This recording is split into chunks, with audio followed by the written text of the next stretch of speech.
దేవునికి స్తోత్రం. ప్రియమైన సహోదర సహోదరులకు శుభాభివందనములు. హేరుస్తుతేనే వాగ్దానము. కొరింథీయులకు రాసిన 2వ పత్రిక 12వ అధ్యాయం 9వ వచనం. నా కృప నీకు చాలును.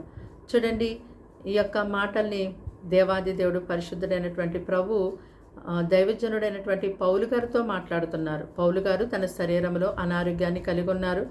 ఆ రోగమును తొలగించమని ముమ్మారు దేవుని సన్నిధిలో పౌలు గారు ప్రార్థించారు. అయితే దేవుడు అంటున్నారు కదా, రోగం నిన్నేమీ చెయ్యదు, నా కృప నీకు చాలు అన్నారు. చూడండి, దేవుడు కృపా సమృద్ధి గలవాడు కనుక లోకమంతా ఆయన కృపతో నింపబడి ఉంది. ఎవరైతే ఆయన యందు నమ్మిక ఉంచి జీవిస్తారో వారికి ఆయన కృప ఆవరిస్తుంది. అంతేకాదు, ఆయన కృప నిత్యము తోడుగా ఉండి నడిపిస్తుంది. మరి పౌలు గారు దేవుని సాధనముగా ఉన్నారు, ఆయన ప్రజగా, ఆయన బిడ్డగా ఉన్నారు కనుక ఆయన కలిగి ఉన్న రోగాన్ని బట్టి ఆయనకేమీ కాదని, నా యొక్క కృప నిన్ను ఆవరించి నడిపిస్తుందని, నిత్యము కూడా నా కృపనికి తోడుగా ఉంటుందని దేవుడు ఎంతో గొప్పగా పౌలు గారిని బలపరిచారు. అలాగే ఈ దినాన ఆయన ప్రజగా, ఆయన బిడ్డగా, ఆయన రక్తములో నీ యొక్క పాపములు కడుగుకొని ఆయనను ధరించుకుని జీవిస్తున్నటువంటి ఈ జీవితంలో కూడా ఎలాంటి రోగము, ఎలాంటి సమస్యలు నీవు కలిగి ఉన్నప్పటికీ కూడా వాటిని బట్టి మరి దేవునికి ప్రార్థించినప్పుడు కొన్నిసార్లు దేవుడు నా కృప నీకు చాలు అంటారు. కనుక ఆయన యొక్క కృప నీకుంటే తప్పనిసరిగా ప్రతి సమస్య నుంచి నీవు తప్పించుకోగలుగుతావు. దేవుని యొక్క కృప ఎప్పటికప్పుడు నీకు తోడుగా ఉండి నేను కాపాడుతూ ఉంటుంది.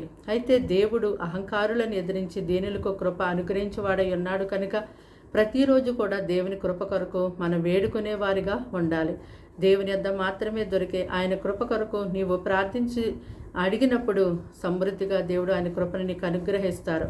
మరి కృప కలుగునుగాక అని నీ నోటితో ప్రతిరోజు పలుకుట ద్వారా దేవుని యొక్క కృప, ఆయన సన్నిధి నీకెంతో తోడుగా ఉండి గొప్పగా నిన్ను నడిపిస్తుంది.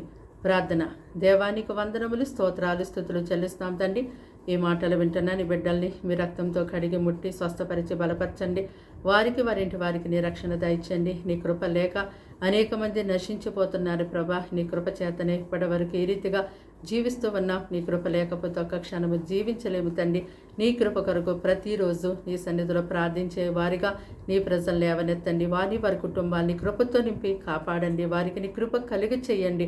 అయా నాయనా తండ్రి, కీడు శోధన తప్పించండి. దినమంతా నీ సన్నిధి తోడుగుంచండి. పరిశుద్ధాత్మదేవ, మీరే వారికి తోడయండి. అయా, మీరు నీ కృప చేత సమస్త విషయాల్లో సహాయం చేసి నడిపించమని యేసు నామమున ప్రార్థన సమర్పించి అడిగి వేడుకుంటున్నాం తండ్రి. ఆమేన్.